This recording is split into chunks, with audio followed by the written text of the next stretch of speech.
Bonjour à tous, merci de préférer BB24. Voici les titres de ce journal. Il est l'auteur du but qui a permis aux écureuils de gagner en confiance pour batailler et avoir la victoire face au Maroc. Le défenseur central des écureuils du Bénin a fait la fierté de toute l'équipe nationale. Zoom sur Moïse Adileou dans cette édition. Nos ambassadeurs à la Coupe d'Afrique des Nations affrontent dans quelques heures les Lions de la Teranga. Les supporters béninois n'ont jamais été autant sereins. Ils donnent cependant des conseils aux 11 nationales. C'est une malformation qui perturbe plusieurs fonctions et entraîne des troubles de la nutrition, de la respiration et même de la parole. Comment détecter la fente labiale? On en parle dans un instant.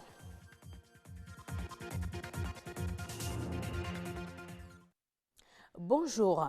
Ses géniteurs l'ont nommé Moïse. Grâce à son tir, à la 53e minute de jeu, le Bénin a ouvert le mâchoire face au Maroc. Un bon défenseur central des écureuils du Bénin, Moïse Adileou, a fait la fierté de toute l'équipe nationale. Dans le reportage qui va suivre, Hospice Métoli revient sur son parcours et ce but exceptionnel. Fils d'Adileou, Moïse, comme le prophète Moïse pour les chrétiens et Moussa pour les musulmans, qui conduisit le peuple d'Israël vers la terre promise, Moïse Adileou conduit le peuple vert, jaune, rouge vers les quarts de finale. Recalé de la liste pour la CAN Junior Algérie 2013, Moïse Adileou prend une revanche sur l'histoire et une très belle. Son but, inscrit à la 53e minute, bouleverse tous les plans du renard marocain. National. Allez, les écureuils. Allez, c'est la victoire. Ah, mes écureuils du Bénin, cette fois-ci ça va marcher. Il suffit d'y croire. Le longiligne défenseur central des écureuils, pour son deuxième match dans la CAN au pays des pharaons, terre sur laquelle a grandi le prophète Moïse, dont il porte fièrement le nom, a été juste impressionnant. Débordant d'énergie, généreux dans l'effort, Moïse Adileou force l'admiration. Du haut de ses 1,90 m, le natif de Colombes en France, à 23 ans, est un maillon essentiel du dispositif du vénard Michel Dussuyer. Les écureuils du Bénin affrontent ce soir donc les Lions de la Teranga pour le compte des quarts de finale. Les supporters béninois ont confiance en leurs ambassadeurs à qui ils ont prodigué quelques conseils. On les écoute au micro de Edwige Agosso et Jérôme Hongbo. Pour moi, ce serait encore une troisième fois que le Bénin étonnera. Ne soyez pas surpris si le Bénin se retrouve en demi-finale. Parce que, vu la prestation de notre équipe actuellement, nous ne sommes pas encore au top niveau, il est vrai. Mais nous avançons. Lentement, mais sûrement. Et si le Bénin arrive à jouer la cohésion, la détermination, c'est grâce à l'entraîneur Michel Dussuyer, qui connaît le football, qui sait lire les matchs. Mais primo, éviter les cartons bêtes. Secondo, le gardien de but. Je commence par le gardien de but. Le gardien de but à Lagbé doit diriger sa défense. C'est très important. Jouer concerté, en milieu comme en défense.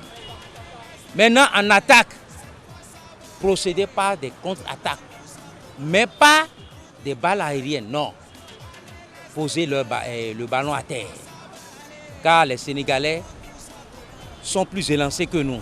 Il ne faudrait pas qu'ils procèdent dès le début par le marquage haut, c'est-à-dire sortir, attaquer et revenir vite. Non, posez la balle à terre d'abord. Jouer les 1-2 rapidement, procéder par des relances. ça, nous allons les battre. They're really wonderful. They really played well. They played well. Everybody know that they played well. In fact, this is the first time I'm watching Benin football team. I watch them play and they play so well. Yes. Ils sont merveilleux, ils jouent bien. Pour la première fois que je regarde jouer l'équipe béninoise, je les félicite. Let them eat very well so that they don't fall down. They will be to play. Let them not play rough. Je souhaite qu'ils mangent bien, qu'ils fassent moins de jeux dangereux. Red cards, you go. So they should calm down, play very well, put out their best. What I'm seeing is that I believe that this cup, I believe they are going to bring it down to Benin. J'ai foi que cette coupe viendra au Bénin.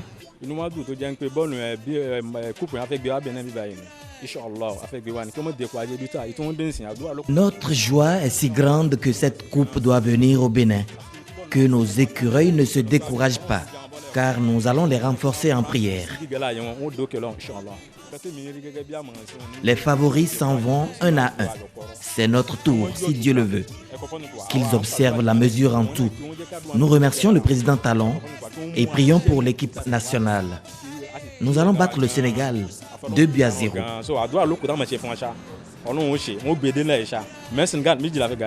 Sincèrement, ce qui s'est passé la fois dernière nous a remonté le moral. Donc nous avons aujourd'hui la chance d'aller en finale, pourquoi pas d'emporter la Coupe au Bénin. Donc ils n'ont qu'à tout faire, ils n'ont qu'à se donner à fond. Même l'entraîneur, l'encadrement, y compris même le gouvernement. Si possible, la fois dernière, le chef d'État a téléphoné spécialement aux joueurs. Même je demande encore, même à 30 minutes de démarrer du match, si c'est possible, d'appeler les joueurs, de les motiver. Ils n'ont qu'à tout faire pour que pour cette fois-ci, le Bénin va ir très loin. Sincèrement, ils n'ont qu'à se donner. Ce que les gens ne pensaient même pas que le Bénin allait faire, c'est ce qui se passe présentement. Parce que beaucoup d'hommes ne savent même pas que le Bénin pourrait même arriver déjà en quart. Parce que moi-même, je suis fier qu'en quart là déjà on a déjà affiché en Coupe du Monde. Et en quelques jours qui poursuivent le Sénégal, et c'est qu'il va avoir encore dans l'autre main. Bénin d'avant, c'est différent par rapport à aujourd'hui. Bénin d'aujourd'hui là, même si la Côte d'Ivoire aujourd'hui se présente aujourd'hui, je le tape. Même le Grand Nigeria, si se présente aujourd'hui, il doit les gagner. Parce que s'il n'y a plus fait nul avec le Cameroun et le Ghana, il n'y a plus rien. Hein. Je ne vois rien encore en Afrique. S'il n'y a plus fait nul avec ces deux équipes-là, non, il n'y a plus rien encore. Tout le reste, ce qui me reste, c'est à gagner. Parce que nous, on ne fait pas nos jeux. Non, nos jeux, c'est calme. Le jeu béninois est calme. Et tous les entraîneurs de chaque membre des pays ont peur de Béninois présentement. Donc, je suis fier de mon pays présentement. Soutenons donc notre équipe nationale. Après le sport, on passe à l'agriculture. C'est un phénomène inhabituel en cette période de l'année. Dans les marchés, la tomate se raréfie, un phénomène qui serait induit par le climat. Mais savez-vous par exemple que quand il fait extrêmement chaud la nuit, la tomate ne donne pas des fruits, d'où l'importance de conserver la tomate afin d'en bénéficier durant les périodes de soudure. Comment conserver la tomate et suivant quel processus? Les réponses avec Igor Ayoso et Gloria Oni. Elle entre dans la préparation de plusieurs mets. Crues ou cuites, les différentes variétés qui existent permettent d'en consommer aussi longtemps qu'il en faut. La tomate est l'un des fruits saisonniers les plus présents dans l'alimentation de nombre de personnes. Malheureusement, on n'en dispose toujours pas à plein temps. En ces temps-ci, la tomate est très chère. Le grand panier est à 38 000 ou à 40 000 francs CFA. Or, nous avons l'habitude de l'acheter à 20 000 francs CFA. Tous les paniers ne contiennent toujours pas de bons fruits de tomate. Cependant, des solutions palliatives pour éviter de subir les conséquences des aléas climatiques qui sont souvent à l'origine de la rareté de ce fruit sur le marché existent. Préconiser l'installation des serres, mais ça coûte très cher. Mais ce qu'on peut faire, conseil des femmes au ménage actuellement, c'est de conserver leurs tomates pendant qu'il y en a sur le marché. Les tomates sont des fruits assez fragiles et nécessitent des modes de conservation en période d'abondance. Cette technique permet de disposer de la tomate fraîche en période de soudure. On enlève les pépins, on enlève le cœur blanc pour avoir une bonne coloration de purée de tomates qu'on écrase. On écrase, n'est-ce pas? Et on met au feu pour déshydrater le mélange. Déshydrate le mélange. Mais parallèlement à ça, vous avez des bocaux. Vous avez des bocaux, n'est-ce pas? Je pense aux bouteilles de mayonnaise avec un couvercle métallique que vous désinfectez. Purée, n'est-ce pas, atteint une certaine déshydratation donnée. Vous mettez avec les cuillères, n'est-ce pas, dans des bocaux et vous fermez. Vous fermez, vous l'installez dans de l'eau bouillante pendant 45 minutes et vous enlevez. Vous enlevez et cela peut se conserver pendant au moins 1 ou 2 ans. Pendant les moments de pénurie de la tomate, l'oignon est souvent utilisé à la cuisine comme produit de substitution. Mais pour éviter de recourir à cette méthode, il est possible de disposer de la purée de tomates à plein temps en adoptant une bonne méthode de conservation. Plus connue sous le thème de bec de lièvre, la fente labiopalatine est l'une des malformations congénitales les plus fréquentes de la sphère orofaciale. Dans le monde, une naissance sur 750 est celle d'un enfant porteur de la fente labiopalatine. Cette malformation perturbe plusieurs fonctions et entraîne des troubles de nutrition, de la respiration et même de la parole. Comment détecter le mal et quelle conduite adopter quand on a un enfant qui souffre de cette malformation? Les précisions avec un chirurgien pédiatre. Il est reconnu que les malformations chez les enfants rentrent souvent dans le cadre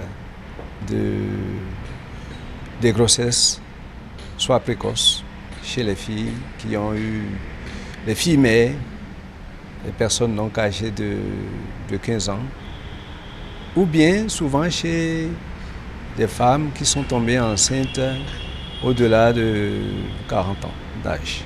Il en est de même pour l'homme. L'homme qui se marie un peu précocement, qui fait donc enfant avant 15 ans, court aussi le même risque, ainsi que aussi les hommes qui sont au-delà de 40 ans. Pour les femmes qui vont régulièrement en consultation, leur gynécologue obstétricien devrait normalement leur faire une échographie au moins 4 fois. Mais l'échographie au 2e trimestre de la grossesse permet de voir ces fentes qu'on constate au niveau des lèvres de ces fœtus. Il n'y a aucun médicament à donner de façon particulière à un tel enfant. Mais il y a quand même à apprendre aux mamans, selon la gravité de la fente labiopalatine dont souffre leur bébé, la manière de téter cet enfant pour que l'enfant n'inhale pas le lait, n'inhale pas la bouillie et consort. Il y a une manière particulière de les nourrir et cette manière, les pédiatres savent bien le faire, les puéricultrices aussi savent bien le faire. Hors du Bénin, les gouvernements du Ghana et du Kenya ont été au cours du premier semestre 2019 les 2 plus gros animateurs du marché de la dette impliquant l'Afrique subsaharienne avec environ 3 milliards de dollars, soit environ 1500 milliards de francs CFA mobilisés sur le marché international des capitaux. Le Ghana se hisse en tête. Le Kenya, pour sa part, a mobilisé 2,1 milliards de dollars, soit environ 1000 milliards de francs CFA. Le secteur a en effet été marqué par une baisse. On note aussi une baisse du nombre des opérations à seulement 22 contre 34 en fin juin 2018. Et ce sera tout pour cette édition. Merci de l'avoir suivi. Prochain rendez-vous de l'information, 19h45.